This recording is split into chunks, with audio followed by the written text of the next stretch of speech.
Good morning and good afternoon. Welcome to another episode of Before Coffee. Today, we are going to go ahead and start that call because I am running late. As usual, my computer crashed before we started filming. So let's go ahead and call Rog and get him on the phone. We're ready. Got some headlines? Yeah, we'll go. all right. We're ready to go. So, today on Before Coffee, German band may have been refused UK entry because they have day jobs. Second expelled Democrat is sent back to the Tennessee State House. Emmanuel Macron stands by divisive remarks about U.S. allies not being vassals. Your tax refund could be smaller than last year. Here's why. Calls for better care for asylum seekers after rise in diphtheria cases in Europe. Okay, we're stuck for a story here for a minute.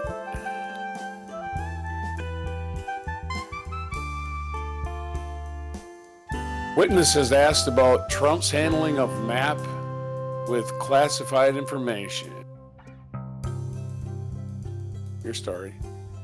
That's it. Third Oh, one. that was my third one. Yeah. Okay, those stories and sports news, maybe, if I can find some that's worth reporting right now.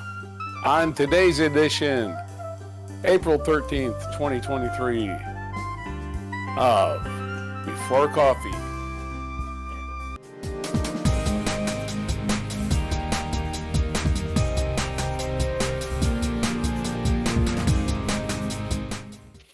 All right, for the comprehensive news of planet Earth is what you want to call it. Right. Yeah.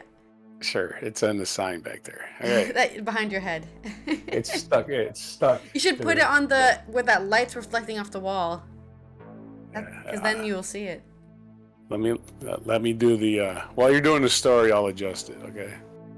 All right. German band may have been refused UK entry because they have day jobs. Post-Brexit rules on touring under fire as it emerges. Trigger Cut may have been turned away due to not being full-time musicians. Ah, yes, because everyone knows when you're starting off in the arts, you go full in and just die because you can't afford to pay rent or buy food or anything. Are you a real band if you're not starving to death? A German punk rock band that refused entry to the UK because of opaque and confusing post-Brexit rules may have been turned away at the border because they are not full-time professional musicians and have day jobs, The Guardian has learned. Trigger Cut, a three-piece from Stuttgart, should have been on a 7-date tour of the UK this week, but were refused entry by the UK border guards at Calais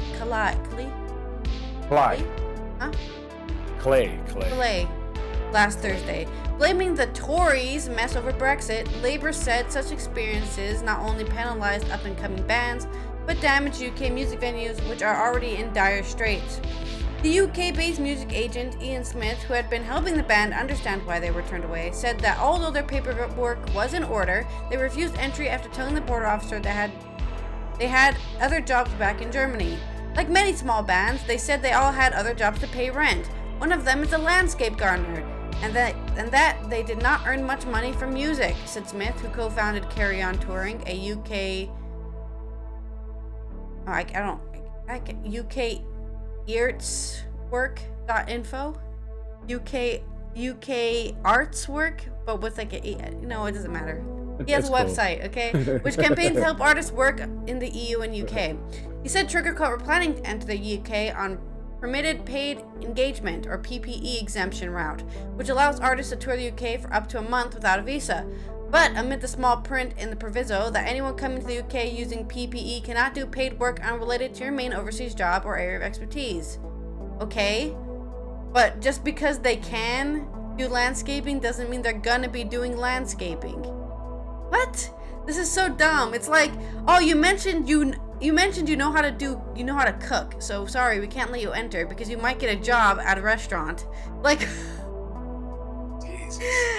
Border guards are allowed to check not only the artists have invitations from a UK-based organization or client, which Trigger Cut cut had all 7 venues, but also that the paid engagement relates to your expertise, qualifications, and main job.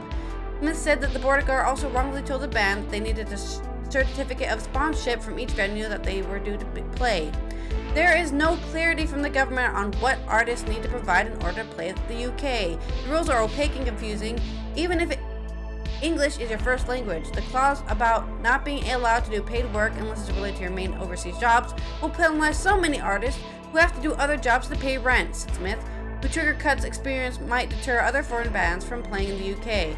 Lucy Powell, the Shadow Culture Secretary, said, UK music venues are in dire straits with the Tory cost of living hitting audiences and soaring energy bills making it harder to keep the lights on. Yet, instead of supporting venues to attract new talent, the Tories' mess over Brexit touring means musicians are being turned away at the border.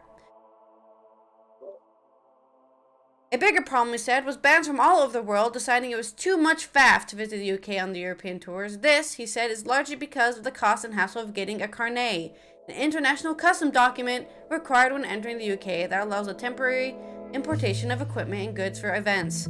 After news emerged that the band had been denied access to the UK, a government spokesman said, musicians and performers are a valued and important part of UK culture. With the country attracting world-class entertainers and musicians from around the globe, this is why we offer a dedicated immigration route for creative workers. All visa applications are carefully considered on their individual merits in accordance with immigration rules. The application process is designed to ensure that all visa decisions can be made using the most accurate information, and it is for all applicants. Okay, so you just said some bullshit. That doesn't explain why, if I say, hey, yeah, is it okay that I sell mushrooms in order to be able to afford the plane ticket to get here? No! You can only sell mushrooms. That's what you're only allowed to do here. You playing in a band is additional work that is not your main job. Get out of here. No side hustles allowed. Yeah. You have to be a main musician, not a side hustling musician. I thought the name of your band was opaque and confusing. That's a good name for a band. You did say Dire Straits in there too. I was like, wait, is this a story about Dire Straits? Cool. Let's hear some money for nothing. Let's hear some Sultans of Swing. Anyway, let's. I'm sorry, I interrupted your story. No, that was the end. That's it. Okay. Well, I guess we just move it along then. Let's see. Expelled to reinstated. Pearson to return to Tennessee State House. Nashville, Tennessee. This is a story from AP Jonathan Batiste. The second of 2 black Democrats expelled from the Republican-led Tennessee State House will follow his colleagues in a return to work at the Capitol on Thursday, a week after their banishment for gun control protests on the House floor that propelled them into the national spotlight. Justin Pearson was easily reappointed to his position by Shelby County Commissioners Wednesday and delivered a speech like a fiery pastor to a throng of jubilant supporters outside in a church-like celebration. The Memphis lawmaker plans to be sworn in outside the Capitol on Thursday before returning to the House floor session that morning. Republicans expelled Pearson and Rep. Justin Jones last week over their role in the gun control protests on the House floor after a Nashville school shooting that left 3 children and 3 adults dead. The appointments are interim, and special elections for the seats will take place in the coming months. Jones and Pearson have said they plan to run.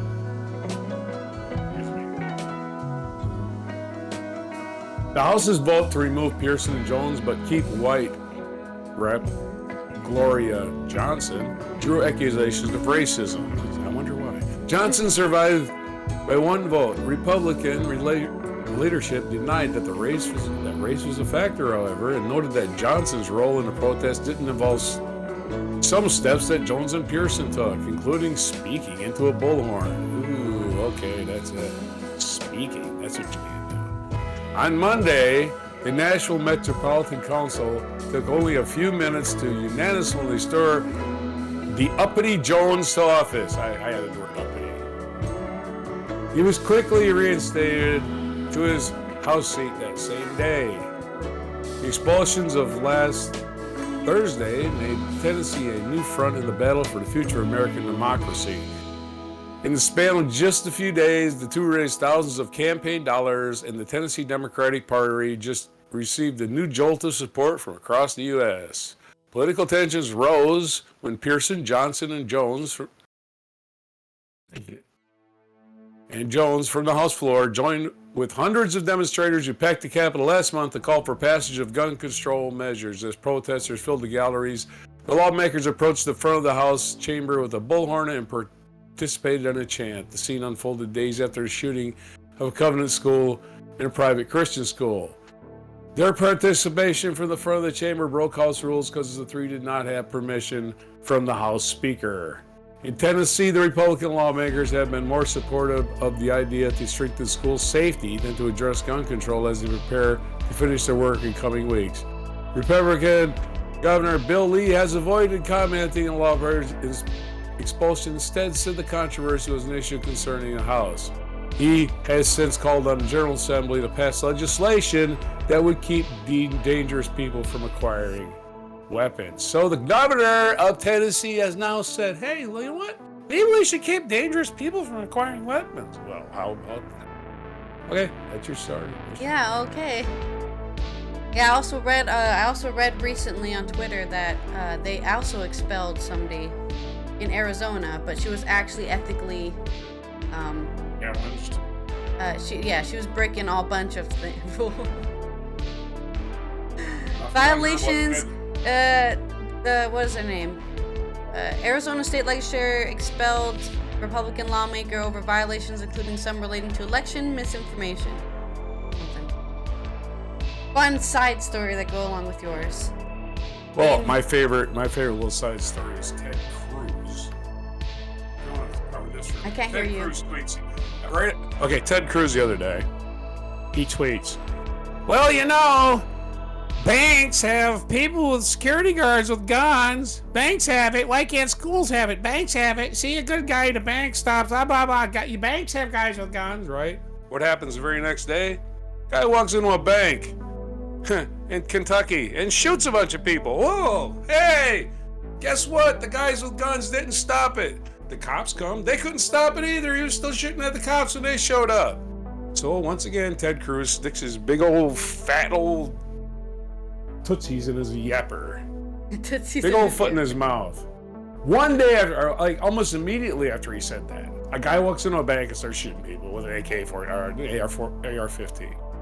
Almost as if he was programmed by Ted Cruz to do it, right? Oh, he wants me to go into a bank and shoot people up. Okay, I'll go do that. Yeah. I hate everybody there. I was going to do it anyway. I might as well do it today. Ted Cruz says, hey, let's try it at a bank. Here's an idea for you guys. All right. Yeah, in European news, killed a bunch of people. Ha ha. In European news, Macron stands by his divisive remarks about U.S. allies not being vassals. I agree with this. It's been a huge problem internally in Europe.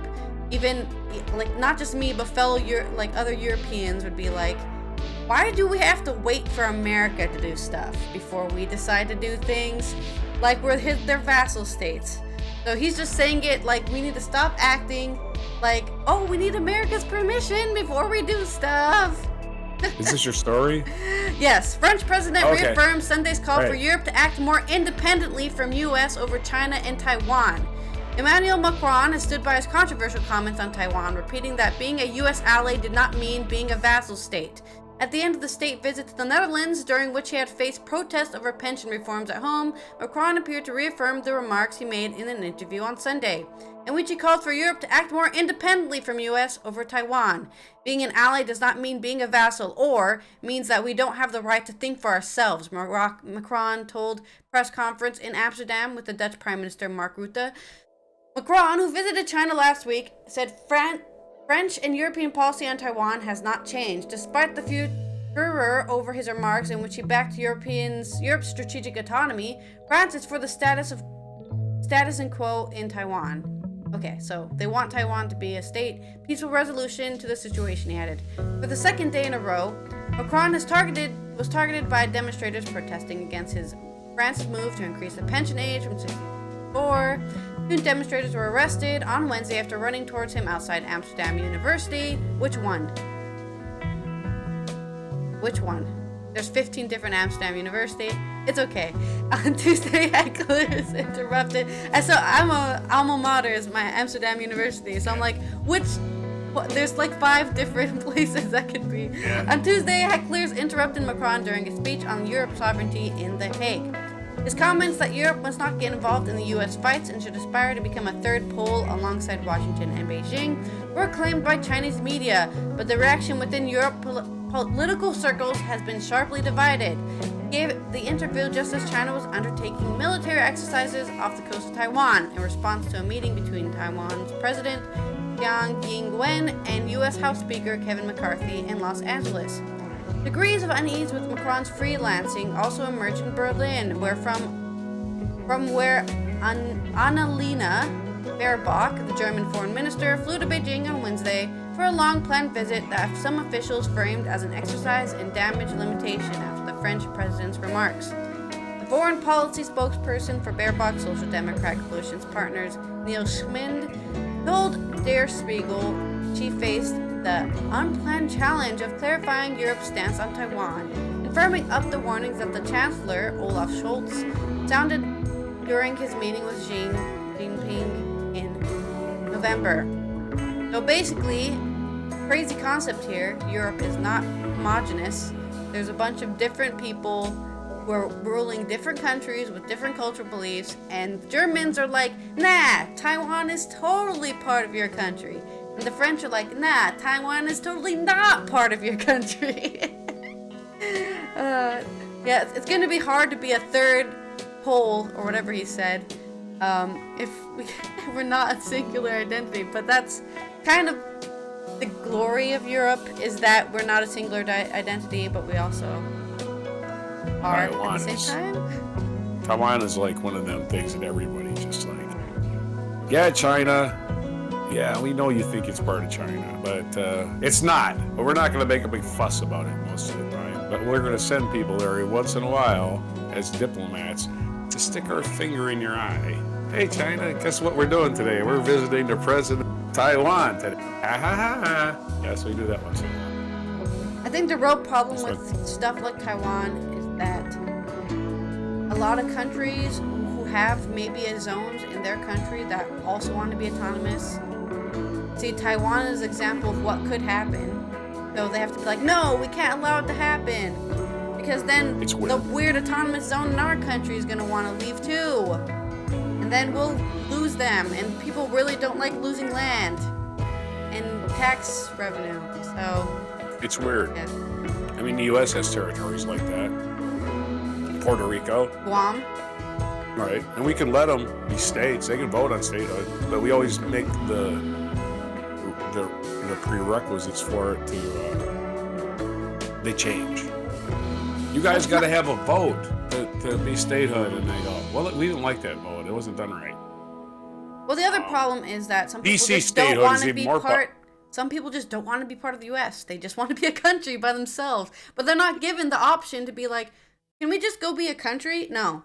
You either become the part of the U.S. or you stay a weird autonomous zone where we tell you what to do and you have no rights. That's the only option. And these people, like a lot of people in Puerto Rico, just want the U.S. to go away because I don't know if you know this. Some people do. Yeah. Most of the people who, most of the people who live in Puerto Rico aren't even Puerto Ricans anymore.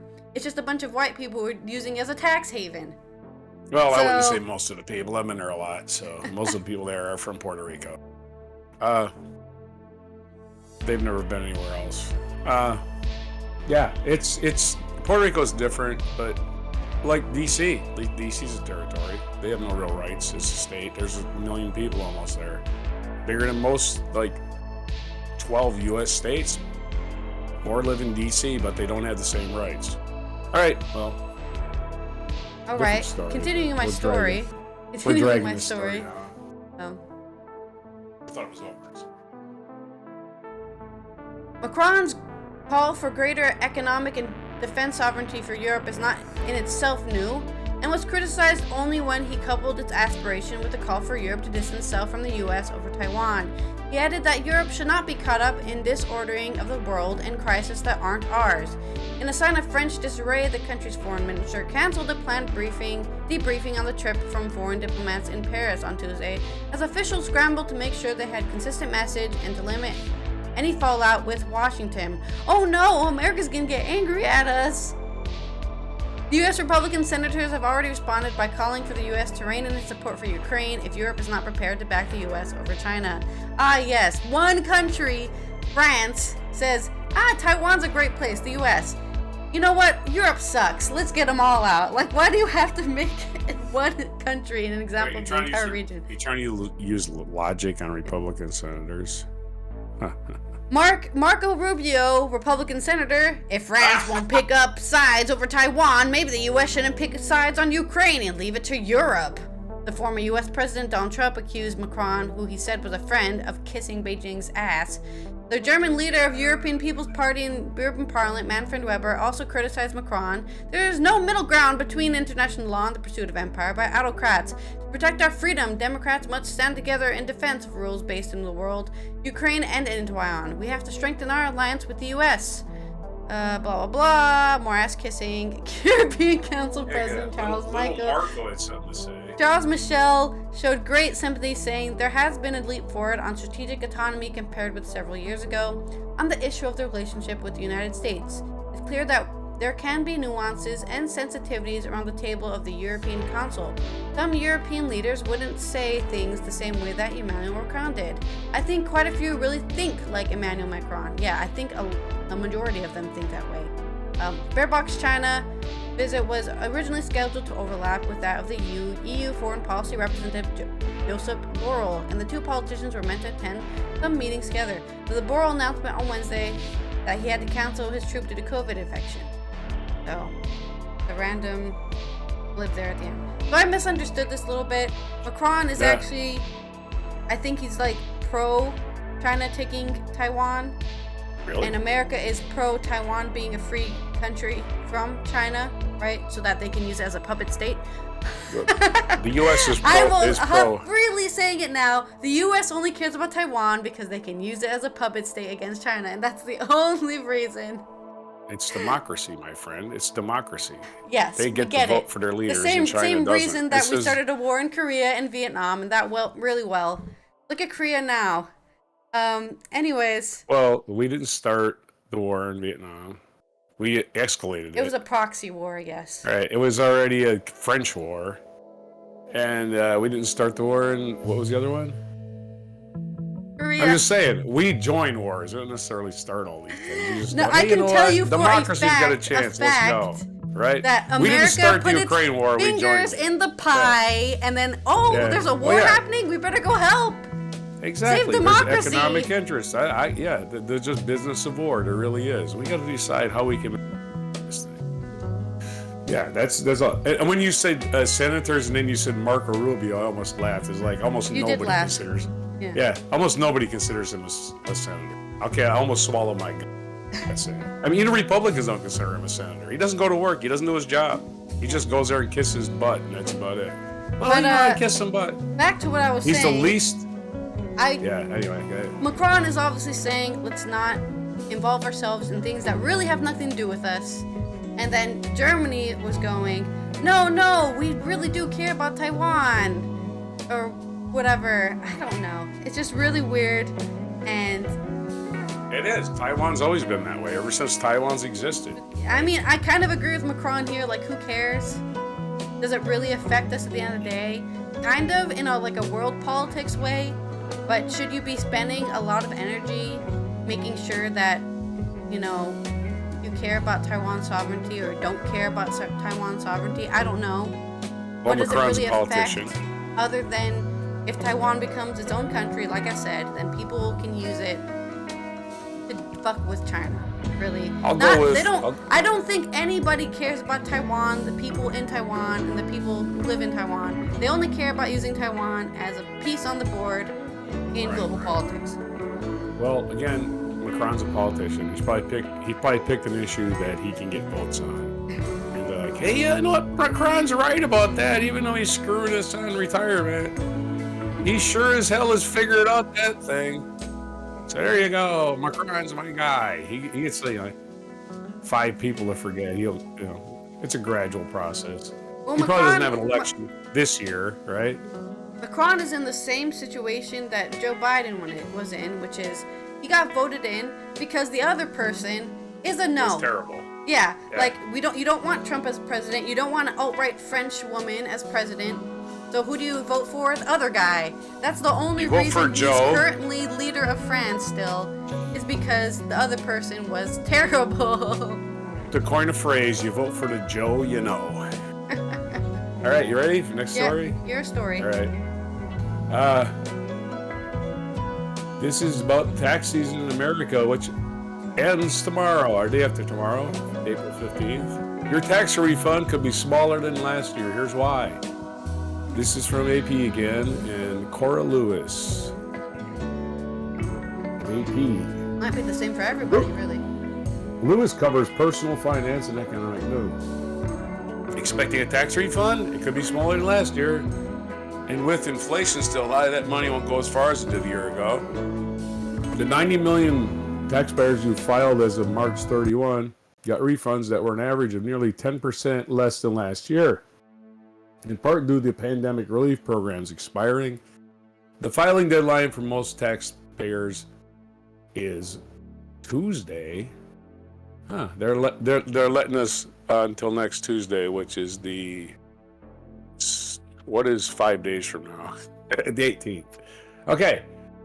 The average refund is $2,910, down from $3,226, a difference of more than $300, according to most recent IRS data. For many households, especially working families, tax refund is the biggest one-time financial windfall of the year, said Kathy Pickering, Chief Tax Officer at H&R Block. We know that working families in general are the cash strapped, she said, and adding that expanded earned income tax credit and child tax credit during the COVID pandemic provided a lot of benefit to families with children. Yep. The child tax credit, for example, is reverting to $2,000 per child, while the pandemic child credit was as high as $3,600 per child. The child and dependent tax care credit, a tax break available to parents, those who care for family members while they work, have been expanded to a maximum of $8,000 in 2021 and now a maximum of $2,100. As those previous provisions expired, that's had a big impact, Pickering said. Rachel Zhu, 20, a college student in Boston whose father works for food delivery and whose stepmother is a social worker, said her family has used the refunds in the past for things like home repairs that require big one-time payments. One rebate they received during the pandemic went toward fixing her house's heating and air and ventilation system, she said.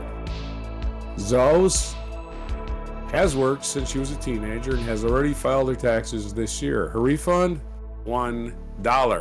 Last year and the previous year, she received an upwards of several $100s. Of course, you got to pay taxes to get a refund. A lot of people miss that part. Overall, it does not make the situation a bit more tenuous. It is nice to have the refund at the end of the year, tax season, for when there are gaps to be made up for them in the budget. Again, you're missing out on the part where they take money out of your check all year. That's your money. It's like they think they're getting some extra money from when it's their money to start with. Okay. Zhao has worked as a receptionist, as a grill, in an ice cream shop, and other jobs. For her father, who has shifted more towards self-employment in the past few years, receiving 1099 forms from DoorDash and other delivery work. She said taxes have also become more of a hit and less of a refund. That's what taxes are, my friend.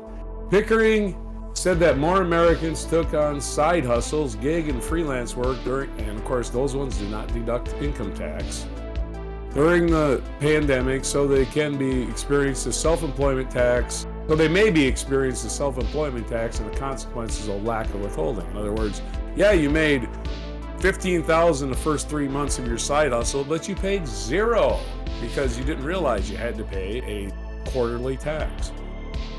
Ted Rossman, an analyst with the bank rate.com said those who receive funds tend to use the money very practically, often to pay off debt and boost savings. Yeah.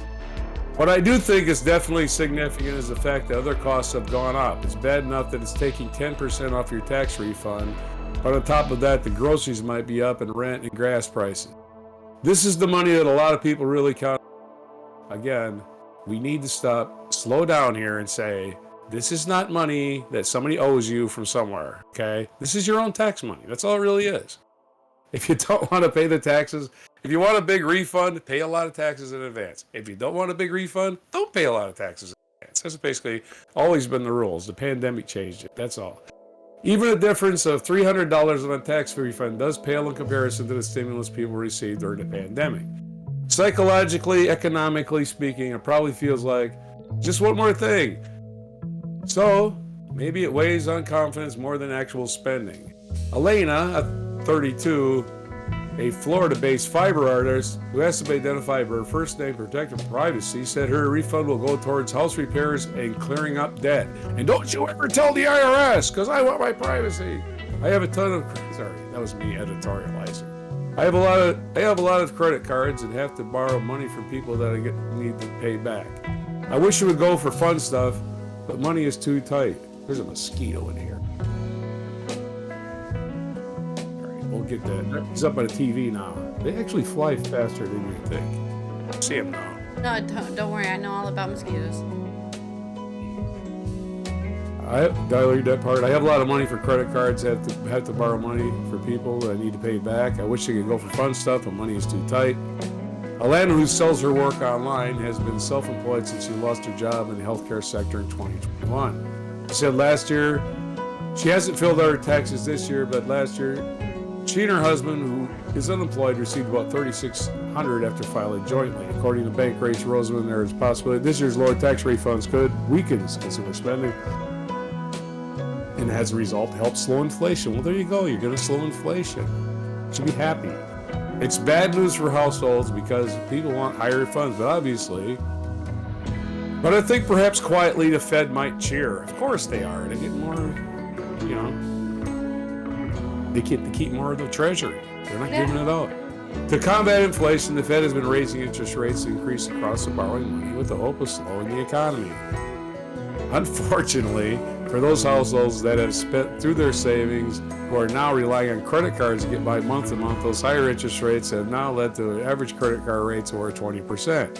In other words, your bad, stupid, idiotic spending habits didn't change, and you want somebody to do something about it. I'm serious. You had $3,600 tax refund last year. You probably should have saved some of that money instead of just going, oh no, my credit cards are... You had $3,600. Did it. All right.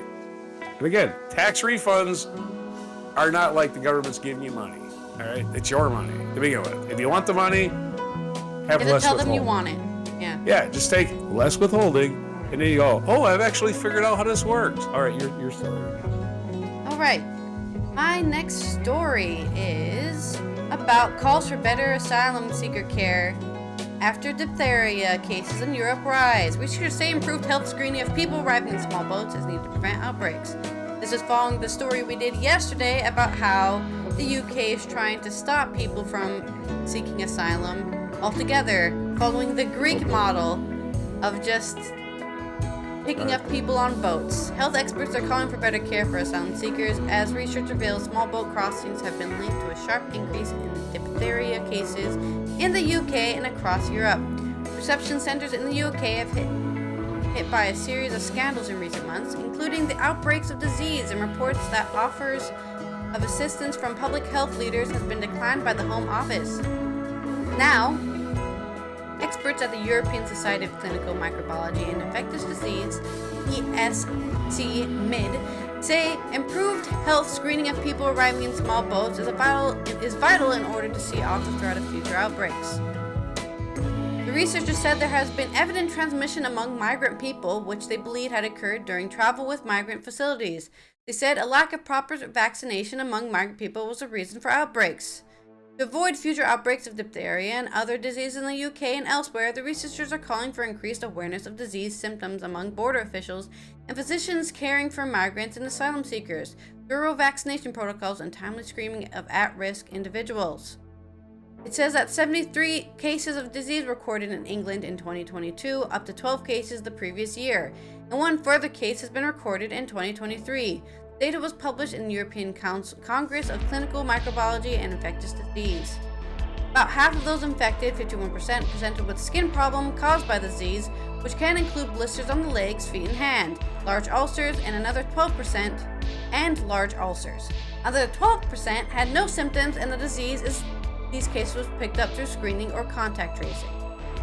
The authors said, linked to an increase to migrant arrivals via small boat in the summer of 2022, the UK experienced a sharp increase in diphtheria cases caused by toxigenic Corynebacterium Diphtheria last year. Further monitoring of the situation using molecular typing and genomic approaches will be key to define the source and routes of this resurgence. They stressed that no forward transmission in the European population was seen. So it's just in the UK, because everyone's going to the UK because they can vote there.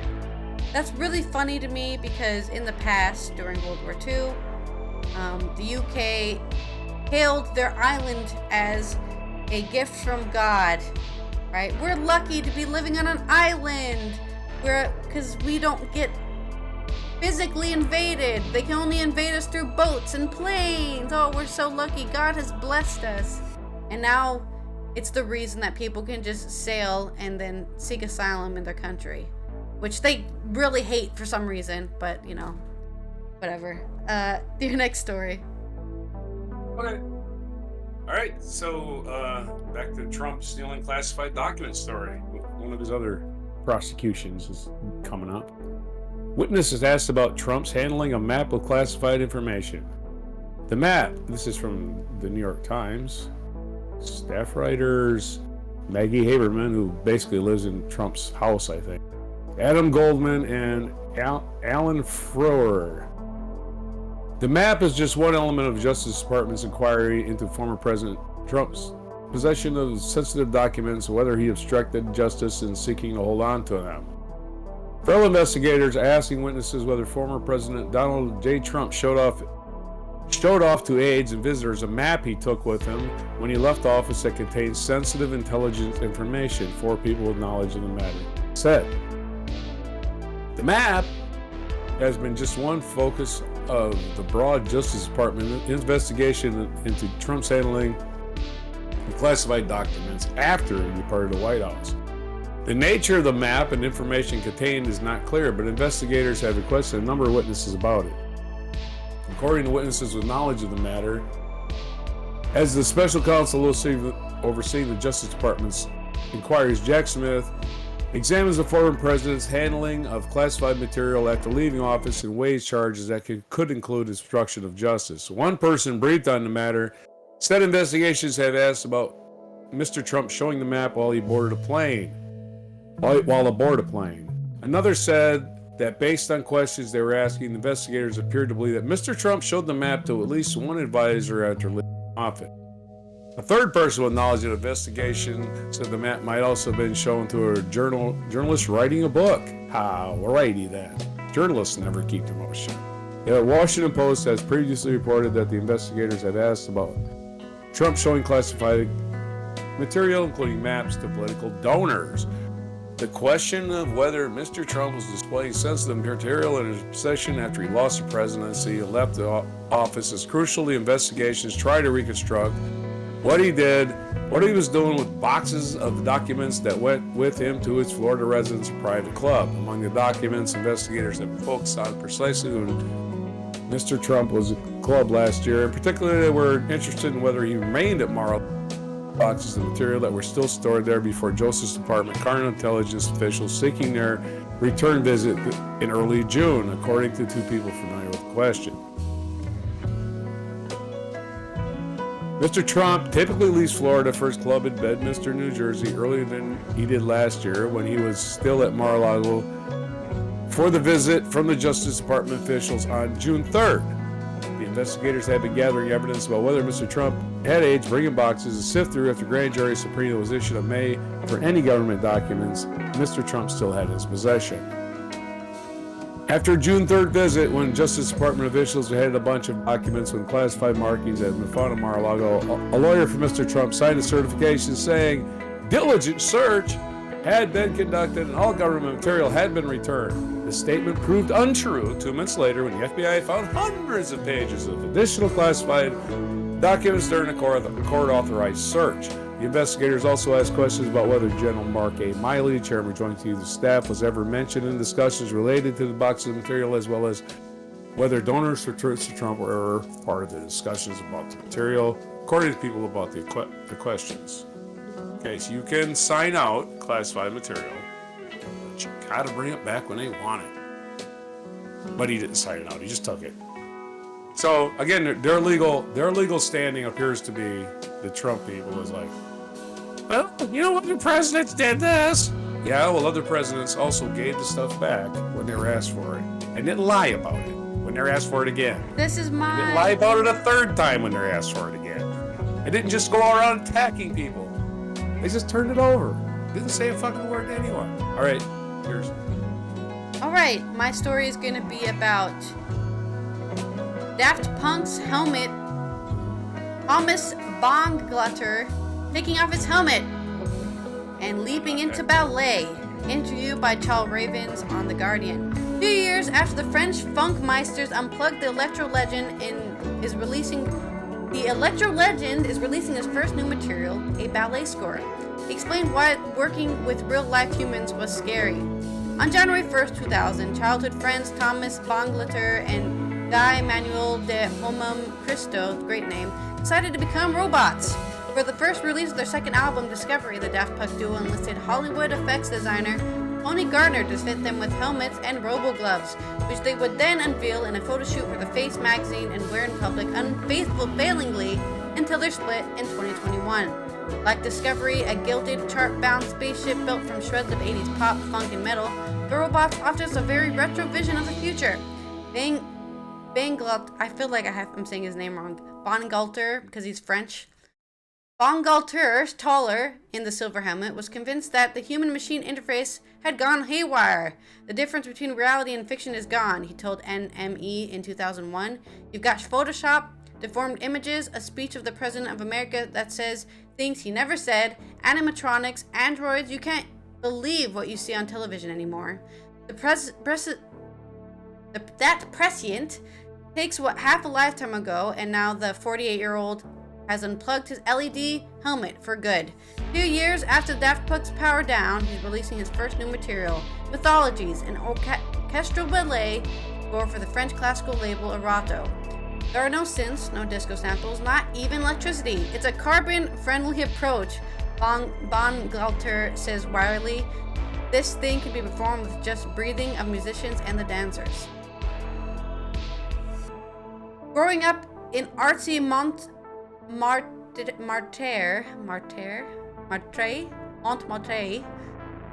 Bonglutter has had his late teens join a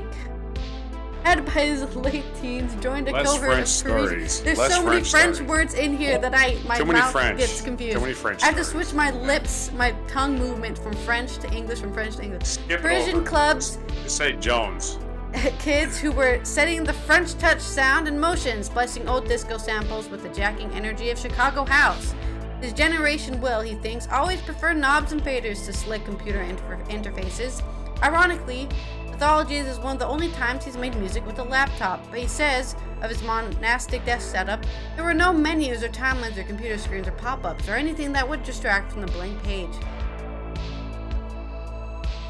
Composing for orchestra isn't new for Bonglutter, who teamed up with a Hollywood arranger to execute Daft Punk's hybrid film score for Tron Legacy in 2010. In Tron, the tough thing was always the discipline, the rigidity of making music to picture, he says. With Mythologies, I had more like carte blanche. The choreographer had given me freedom to do it with timings that I had in my head. At the turn of the millennium, he was operating at the cutting edge of dance music, setting the benchmark for French touch on his Roulette label, inspiring a new wave of Paris club kids like Justice and Sebastian, releasing Stardust music sound better with you, and settling the template for imitators including Eric Prydz and music era Madonna. Yet beneath the pop innovation, Daft Punk were always a bit of an anachronism. After Homework, they seemed to be traveling backwards in time, first to sample crunching disco homage, then into analog warmth with 2013 album Random Access Memories. Random Access Memories, Daft Punk's final album, was about taking the side of human beings rather than the machines, once and for all. They spent 4 years and more than 1 million making their homage to bygone era of big, expensive studio albums, the likes of which we may never see again. Von Galter remembers it as a very crazy space-time continuum experience about interacting with your childhood. A one-off collaboration with his musical heroes, Chic's Nile Rodgers, Eurodisco's originator Giorgio Moroder, and Hollywood's composer Paul Williams. There was this ability, because the time was right, to do something together, and to possibly transmit it, he says. It was a record that he could not happen before or after. A generational testament. Where does Von Galter feel Daft Punk's influence now? There used to be a lot of barriers between genres of music. I was hopeful there was possibility to break these. That was part of the message of what we did musically. Pop tribalism is indeed over, and while that can't be credited to Daft Punk alone, piracy, streaming, and 3 decades of internet did their bit. His hunch was once again correct.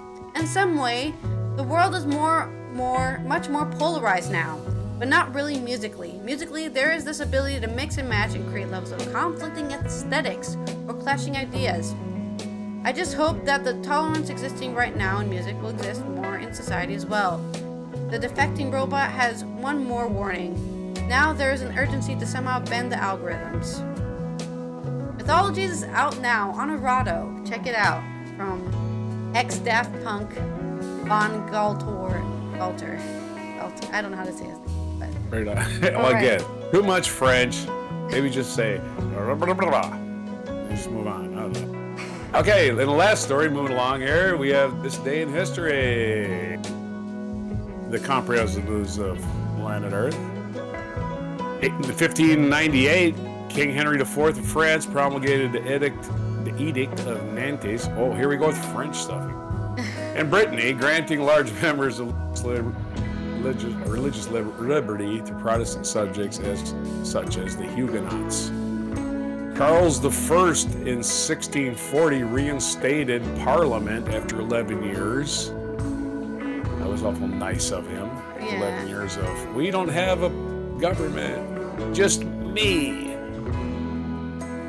In 1742, George Frederick Handel's Messiah premiered. 1870, the Metropolitan Museum of Arts was founded in New York City. Nobel Prize-winning playwright Samuel Beckett is believed to have been born in Ireland in this day in 1906. The Thomas Jefferson Memorial was dedicated in East Potomac Park at the south bank of the Tidal Basin in Washington, D.C. at this date in 1943. 1963, chess champion Russian Garry Kasparov was born. So happy 60-year-old Gary. The first performance of Lily in the Field by Sidney Poitier was performed in 1964. Tiger Woods won his first Masters tournament, became the first African-American golfer to win this, and also the youngest player to win the Masters. In 1997, the military, in 2002, the military coup that a day before had installed businessman Pedro Estanga as an interim president of Venezuela collapsed on this day. In the following morning, Hugo Chavez was restored. And other birthdays today, we have, let's see, Garry Kasparov, Christopher Hitchens, American-British writer, born in 1949. Samuel Beckett, born in 1906. Butch Cassidy, born in 1866, and the aforementioned Thomas Jefferson, born in 1743. So his memorial, they failed to mention, was dedicated on his 200th birthday. That would have been something to mention in an article, wouldn't it? Yeah. Jack Cassidy, founder of Jefferson Airplane, was born on this day. Lowell George, founder of Canned Heat, was born on this day. I'm sorry, Little Feat. I said Canned Heat. Little Feat was born on this day. I get them in my brain mixed up. They sound the same, right? Al Green, right, was born on this day. So there's your birthdays. Max Weinberg, drummer for Bruce Springsteen and band leader for Conan O'Brien. Late Night with Conan O'Brien was born on this day in 1951. Peebo Bryson, R&B singer, born in 1951. And there's your rock and roll birthdays and everything else. So it's time to sign off, I guess. All right, this has been Allison here from Netherlands talking about how Europe maybe should keep their own business, but maybe they shouldn't keep their own business. Who knows? We'll find out in the coming centuries which choice was the correct choice. This has been Roger from Planet Earth, currently walking on the outside of it, and with more news on April 13th, 2023, before coffee.